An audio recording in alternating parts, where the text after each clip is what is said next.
The cries in the dark. The space station floated silently in the dark corner of the galaxy. It was cold, lonely, and almost forgotten. People came here only for secret work, dangerous work. No one came for kindness. No one came for mercy. Inside one of the broken docking bays, a small alien ship was hidden under metal parts and garbage. The ship was damaged, smoke leaking from its side. Inside the ship, an alien mother held her small child close. Her skin was pale blue, her eyes wide with fear. The child was shaking. He looked weak, sick, scared. She whispered, "Don't cry. They will hear us." She sent out a weak signal, a message for help. It repeated again and again, "Please, help us. We are not soldiers. We just want to live." But no one answered. Across the station, people heard the signal, but ignored it. Another alien, probably a trap, one mechanic, said, "Not our problem," said a guard. No one cared. No one wanted to risk their life for strangers, especially not aliens, but far away. In a quiet corner of the station, a human soldier sat alone. His name was Eli Ward. He was young, but his eyes looked tired. He had seen too much war, too much pain. Eli's old radio crackled. The message came through, "Please, help us."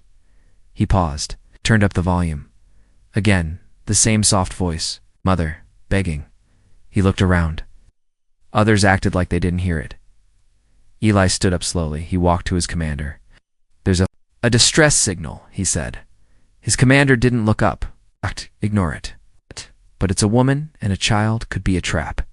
We're not here to save anyone." Eli felt something heavy in his chest. He remembered his own mother's voice. Long ago, before the war, he turned and walked away. In the dark tunnels of the station, Eli moved carefully.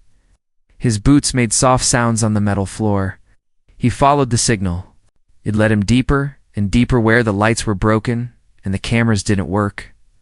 He reached the docking bay. It was cold, silent. He saw the broken alien ship. Eli raised his weapon slowly. "Hello?" He called out, "I heard your signal. I'm not here to hurt you." Silence. He moved closer, slowly, carefully, then a small sound. A cry. He saw them. The alien mother was hiding behind a wall of broken parts. She held her child tight. She was hurt, bleeding from her side. Her eyes were wide with fear. Eli lowered his weapon. "It's okay," he said. "I'm human, but I'm not like the others." She didn't move. The child coughed. Weak, sad sound. Eli took off his helmet, showed his face. He called for help. Came. The alien mother's hands shook. She finally spoke. "They're hunting us. Please, he's just a child." Eli looked at the child. He was small, maybe 4 or 5 years old in human years. His eyes glowed faintly. Looked up at Eli not with fear, but with hope. Before Eli could speak, the air changed. A strange sound came from the tunnel behind him. Click, click, scrape. Something was coming. The mother's eyes grew wide. "They found us." Eli turned quickly. He raised his weapon again. Out of the shadows came nothing, just darkness. But the sound was real. Getting closer, the mother whispered, "They can't be seen, only felt." Eli stepped in front of her. "If they want you, they'll have to come through me." Sound stopped, then silence again. Eli turned back to her. "We need to move now." The alien mother nodded. She stood slowly, holding her child. Eli offered his hand. She took it. Together, they stepped into the dark tunnel. The tunnel was cold and dark. Small red lights blinked from broken wires in the ceiling. Steam hissed from old vents. Eli moved quickly, the alien mother and child behind him. His boots were silent, but his heart was loud. They had no map, no guide, just fear and trust. The alien mother limped. Her wound was getting worse. Eli stopped. "Sit here for a minute." She sat near a wall. Her child curled up beside her. Eli opened a small pouch from his suit, pulled out a basic med kit. "This will sting," he said. The mother flinched as he cleaned her wound, but she didn't cry out. She stayed strong for her child. "What's your name?" Eli asked softly. After a pause, she answered, "Sahari." He looked at the child. And him. Sahari touched the boy's head gently. "His name is Kale." Kale blinked up at Eli with large, glowing eyes. They weren't just beautiful, they were strange, like stars were hiding inside them. Eli frowned slightly. "He's different." Sahari nodded. "That's why they want him." A noise echoed through the tunnel. Not close, but not far. Eli stood fast, weapon ready. "They're still hunting," he said. He looked at Kale again. "What? Is he?" Eli asked. Shira hesitated. "He's my son, but he's also more." Eli waited for her to explain. Sahari's voice was quiet. "They did something to me in the labs before I escaped. They changed my DNA to grow something stronger, smarter. Kale was born with powers they don't understand. They want to control him." Eli's eyes narrowed. "So he's not just a child, he's a weapon." "No," she said quickly. "He's still a child, my child, but yes. They think he's the future of war." Eli looked away. He had seen this before. Governments using lives like tools. Testing weapons on the weak, sacrificing people for power. He hated it. "I won't let them take him," Eli said. Shira looked at him with surprise. "Why are you helping us?" Eli didn't answer at first. Then he said, "Because no one helped my family when I was young. I won't walk away now." They began moving again. Kale walked beside Eli now, holding his hand. The small alien boy didn't speak, but he watched everything. His eyes glowed softly in the dark. Suddenly Kale stopped. He pointed to a wall. "What is it?" Eli asked. The boy touched the wall gently, and the metal moved. A small door appeared. Eli stepped back. "How did he do that?" Sahari looked just as shocked. Kale opened the door. Inside was an old maintenance tunnel, forgotten for years. They went in. Inside, it was quieter, safe for now. They found an old control room. Dusty screens, broken chairs, wires hanging like spider webs. But Eli found a working terminal. He powered it up. "This system is dead," he said. "But maybe I can scan for heat signatures." He typed quickly.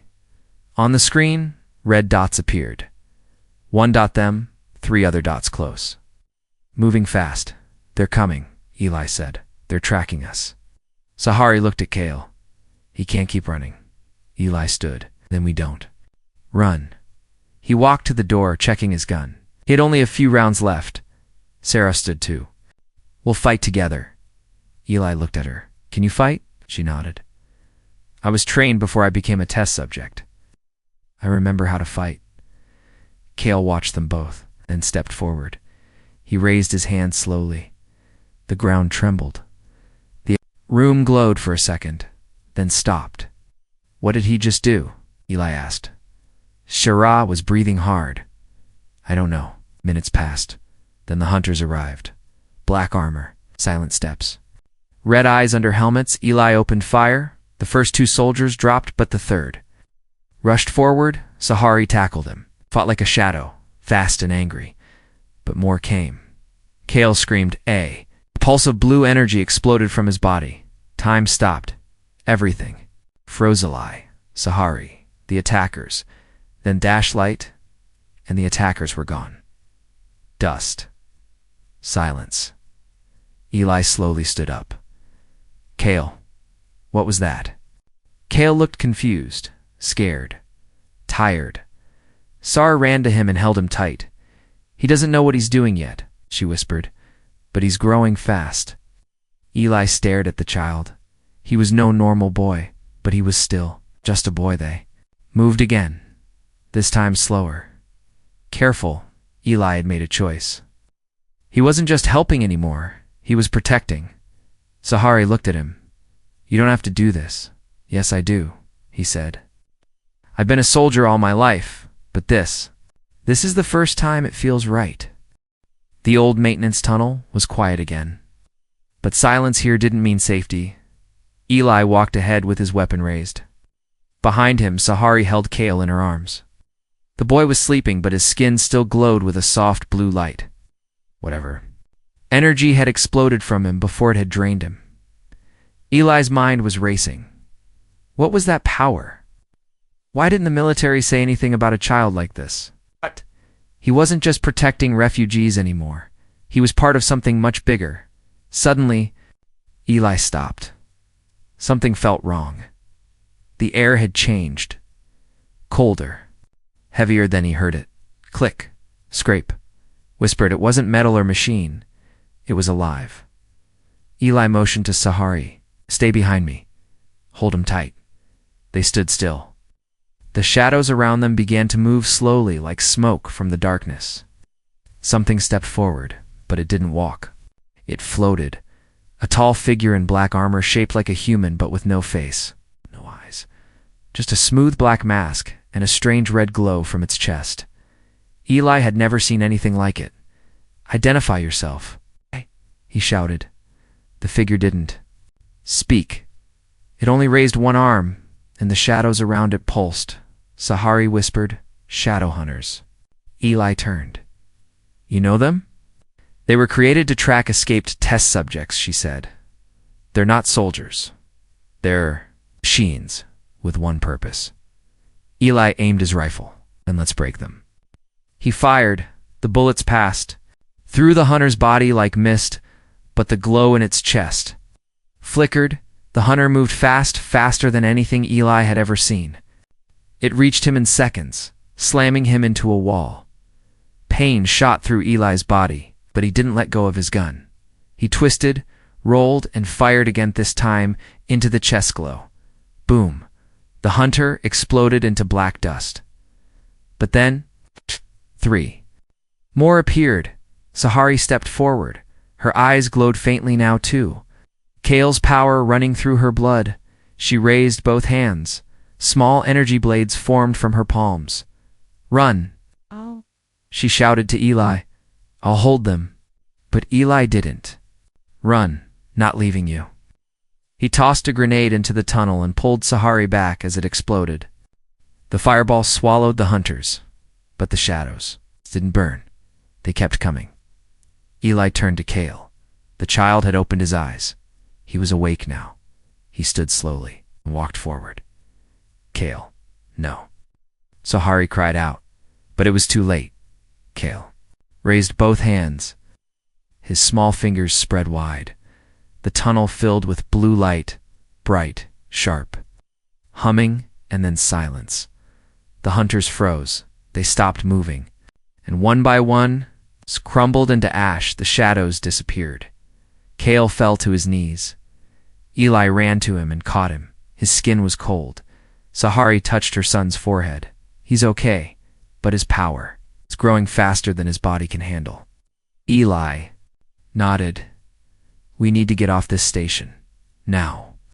They moved quickly now. Eli used the old map from the control room. There was a hidden dock on the far side, rarely used. Maybe still working, but time was running out. Sahari was growing weaker again, and Kale was silent. He hadn't spoken since they met him. Can he talk? Eli asked. Sahari nodded, only to me, sometimes with pictures in my mind. He doesn't. Use words like us. As they walked, Kale touched Eli's arm. Suddenly, Eli saw something in his mind. A bright planet. Safe. Green trees. Blue sky. A home. Kale whispered in Eli's head. I want to go there. Eli stopped walking for a second. That voice, it was clear, calm, and not from Earth. I'll get you there, Eli said softly. Promise. But promises are hard in war. As they neared the hidden dock, another threat waited. Not shadows. Humans, eh? Squad of elite soldiers, fully armed, stood. Near the only working ship, and leading them was a woman in black armor with a silver Ajdat, Commander Reyes. Eli recognized her, his old team leader. She looked at him with cold eyes. You always had. A soft heart, Eli. Eli stepped in front of Sahari and Kale. I'm not letting you take them. Reyes smiled. It's not up to you. That child is property of the Defense Science Unit. He belongs to us. He's a child, not a weapon, Eli said. Reyes raised her weapon. Move aside. Eli didn't move. Then Kale stepped beside him. He raised one hand, but this time, Eli placed his own hand gently on Kale's shoulder. "Not yet," he whispered. "Not unless we have to." He looked at Reyes. "I'm giving you one chance. Walk away." Reyes laughed, "Then die with them." Asterisk. The soldiers aimed their guns. Kale's eyes glowed bright, and everything began to shake. Double quotes next. Loading his last bullet. "Let's see what makes a real monster." Asterisk. The air inside the docking bay felt thick like the calm before. A storm? Eli stood tall, weapon in hand. Sahari stood behind him, shielding Kale. Across from them, Commander Reyes and her team of elite soldiers aimed their rifles. Reyes' voice was cold. "You always knew how to pick the wrong side, Eli." Eli didn't blink. "There's only one side now, the one that protects him." He smiled bitterly. "That child is not your problem. He's not even alive the way we are. He was made, built, designed to end wars." Eli looked down at Kale. The boy's eyes glowed softly, but his face was innocent. He was still just a child.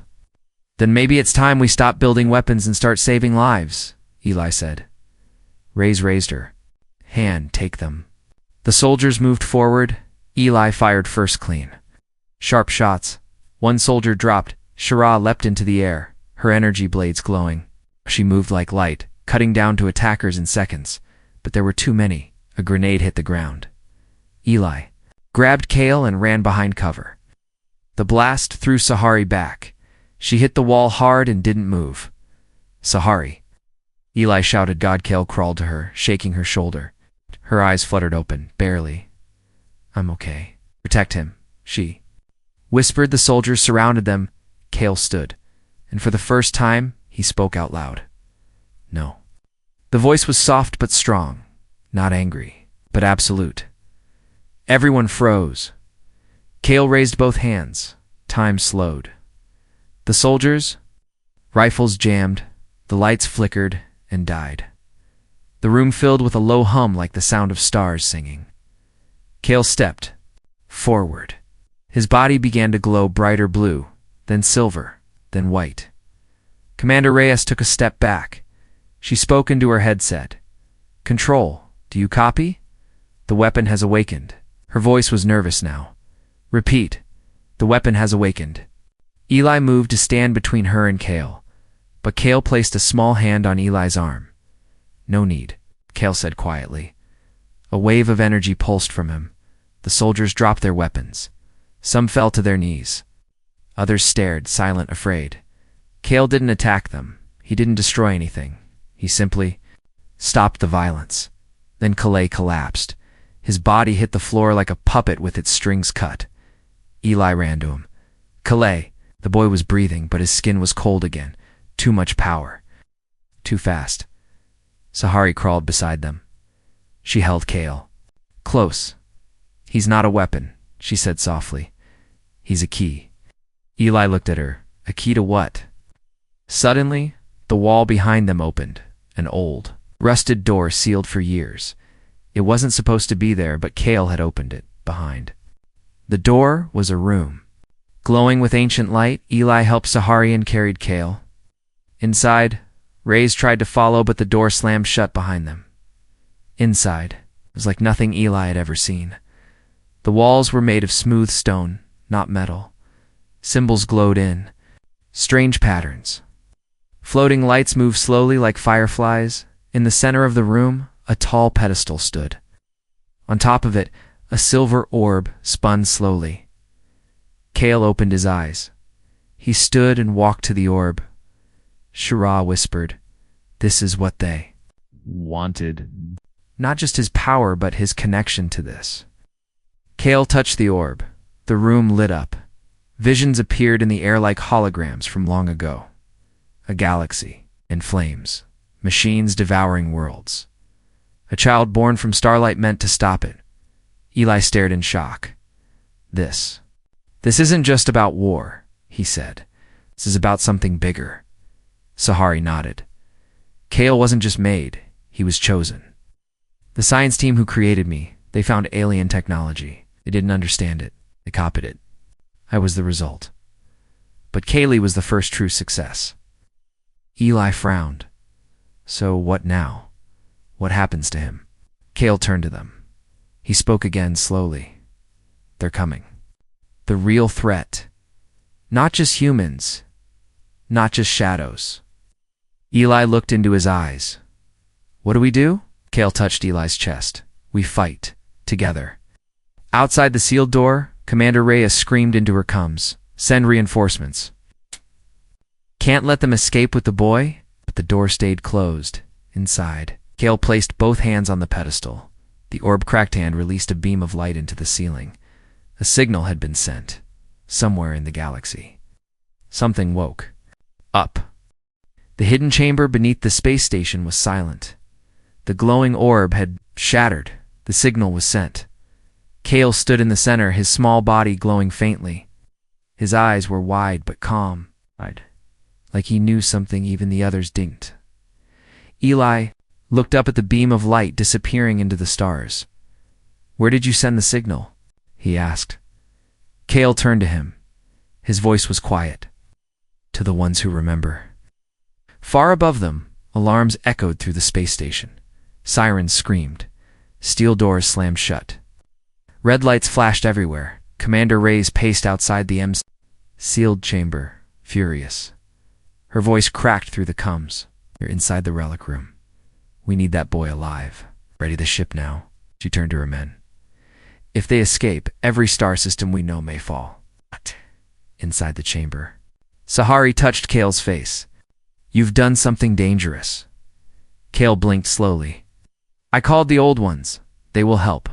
But first, we must run. La pulled up his map again.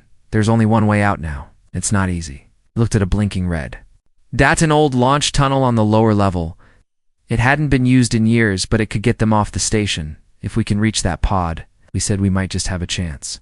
Sahari nodded. Then let's move. The tunnel was dark, narrow, and steep.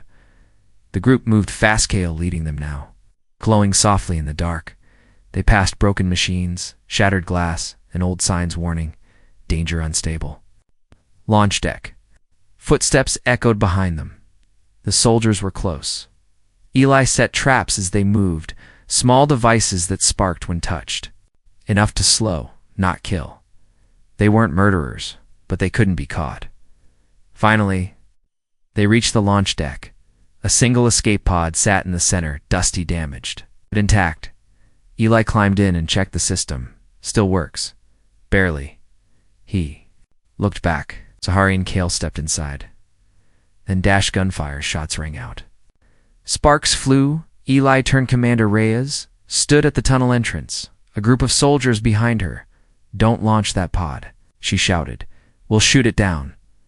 Sahari raised her hands. Reyes stepped forward. He's not a child. He's the signal. He's the beginning of something we can't control. We built him, and we'll shut him down. Kale stepped forward. He didn't raise his hands. He didn't glow. He just said, No, you didn't build me. You copied something older, something you were never meant to touch. The floor shook. Pod powered on. The launch sequence began. Eli pulled Sahari and Kale close. You want him? He said. Come and get him. The hatch closed. The countdown began. 5, 4, 3. Reyes ran forward. Shoot them down. The pod blasted off. Outside the station, in the cold silence of space, the small pod flew like a spark across the stars. Reyes stared out the window. She didn't speak, because deep down, she was afraid, not of losing, but of what Kale had awakened inside.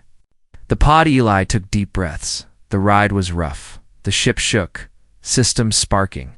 Sahari held Kale tight. Where are we going? She asked. Calais closed his eyes. There is a place. Far away. Safe. Where my kind once lived. The signal will lead us there. Eli checked the star map. We'll need to jump soon. But we don't have a hyperdrive. Kale looked up. You don't need one. He placed his hands on the control screen. The lights inside the pod changed from red to silver. The ship hummed. Then stars stretched, and the ship vanished. Into faster-than-light travel, hours passed. Eli slept for the first time in days. Sahar. stayed awake watching Kale. He stared at the stars outside, silent. Then he spoke. "Others are coming," Sahari asked. "Like me," he whispered. "Not made in labs. Not soldiers. Just children. Hiding. Waiting." Sahari's voice shook. "Are they in danger?" Kale nodded. They heard the signal too. Suddenly the ship shook violently. Lights flickered. A warning blinked on the screen. "Unknown ship detected." Intercepting, Eli jumped awake. "What now?" It's outside. A dark shape appeared. Not human, not military. It looked old. Alien, like it was grown. Not built. Kale placed a hand on the glass. "They found us." Eli grabbed his weapon. "Who? Friends? Or enemies?" Kale said one word: "Watchers." Asterisk, the ship floated in deep space. Stars burned quietly in the distance. But inside the small pod, silence had a different weight. Eli stood by the window, gripping the edge. In front of him, a massive ship now hovered, a black living thing. It had no engines, no lights. It drifted like a ghost. And yet it had arrived.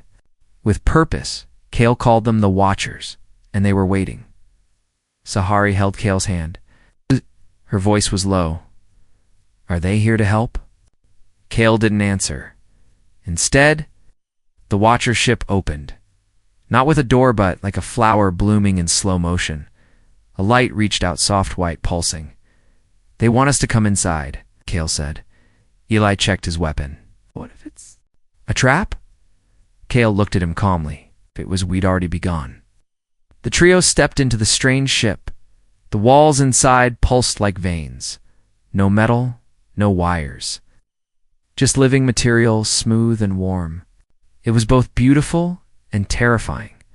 A figure stood at the far end, not human, not machine, tall, thin, glowing softly. Its face had no eyes, only a shifting surface of light. It spoke without sound.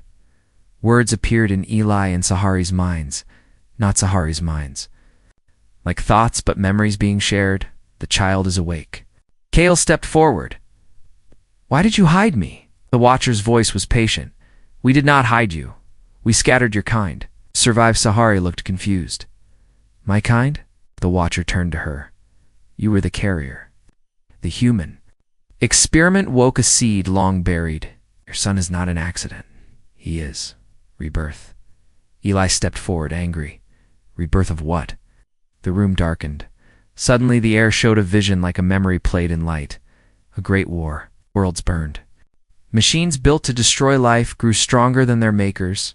So the old ones, the Watchers, hid something in the stars. Children, keys, carriers. One day, they would return.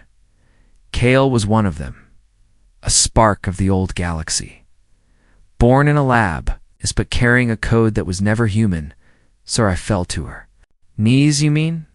"He was never mine." Kale turned to her. He held her hand. "I am yours. Always." Her eyes filled with tears. "Yes," he said. "I'm both.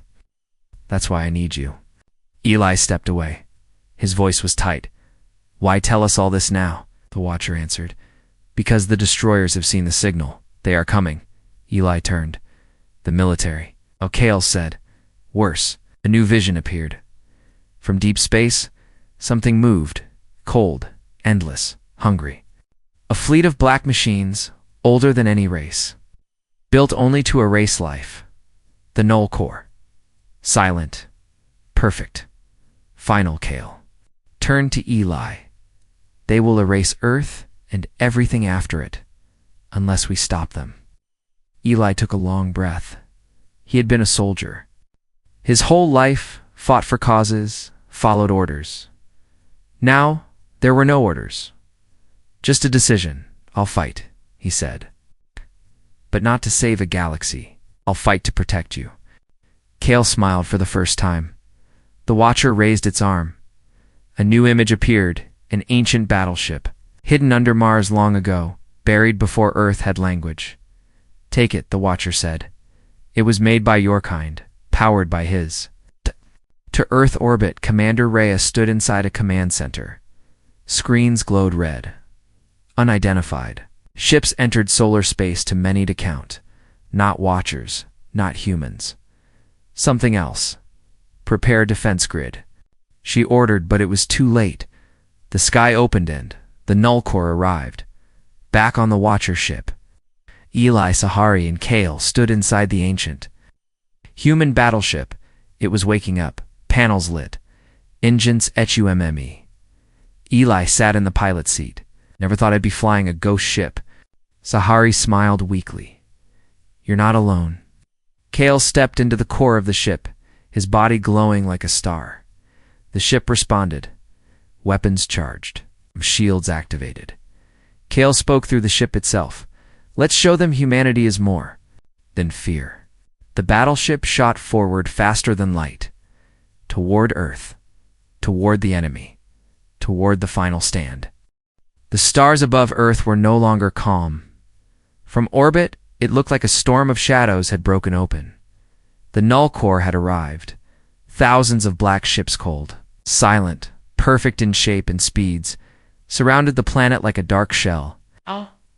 Didn't speak, they didn't ask questions. Had one mission: erase all life. Earth's defense grid opened fire, but it was like throwing stones at a tidal wave. Inside the control room, Commander Reyes stood frozen. This enemy wasn't something she could control, and she had no weapon strong enough to stop it. But far beyond the moon, something moved. The old ship, half alien, half human, powered by Kale's energy, flew toward Earth like a silver flame. Inside, Eli sat at the helm, hands steady on the controls. Sahari stood by his side, injured but alert. Kale was at the center, glowing, connected to every part of the ship. He wasn't just a passenger now. He was the ship. Eli looked through the window. They've already reached orbit. We're late. Kale's voice came from everywhere, calm, focused. We're not late. We're the last hope. The ship entered Earth's orbit immediately. Null drones broke formation and moved toward them fast, precise. Without fear, Eli rolled the ship hard. Weapons online, he shouted. Shira fired the plasma cannons. Bright blue light cut through the dark swarm. Several null ships exploded, but more took their place. They don't stop, Sahari said. They're not alive, Eli replied. They don't need to. Kale closed his eyes. The lights inside the ship flickered. I can. Go deeper, he said. I can connect to the core. Eli turned sharply. What does that mean? If I reach their code, I can rewrite it, not just destroy them, change them. But it will take everything, Sahari whispered. Kale nodded. His voice was soft. I was born for this. Not to fight, but to choose. Outside, the ship was hit. The shield cracked. Eli shouted, Kale, we're out of time. Kale floated in the air now, his body turning to light. He turned to Eli. I saw your memory, the night your family died. You lost everything and still chose to protect me. Eli looked down. Kale smiled. Thank you for showing me what a human really is. Then he turned to Sahari. You are my mother. It's not because of blood, but because of love. She tried to speak, but no words. Kale touched both their hands. Then he stepped into the beam at the center of the ship and disappeared at once. The entire ship lit up. A white pulse shot out, blinding, silent, beautiful. It reached the first null core ship and stopped it, then the next, and the next. In seconds, the entire swarm froze in place. Then something incredible happened. The ships changed, not in shape, but in purpose. Their lights turned blue. Their weapons, the threat was gone, not destroyed, transformed. Kale had done it. On Earth, people looked up and saw peace returning to the sky. Inside the control room, Commander Reyes lowered her weapon.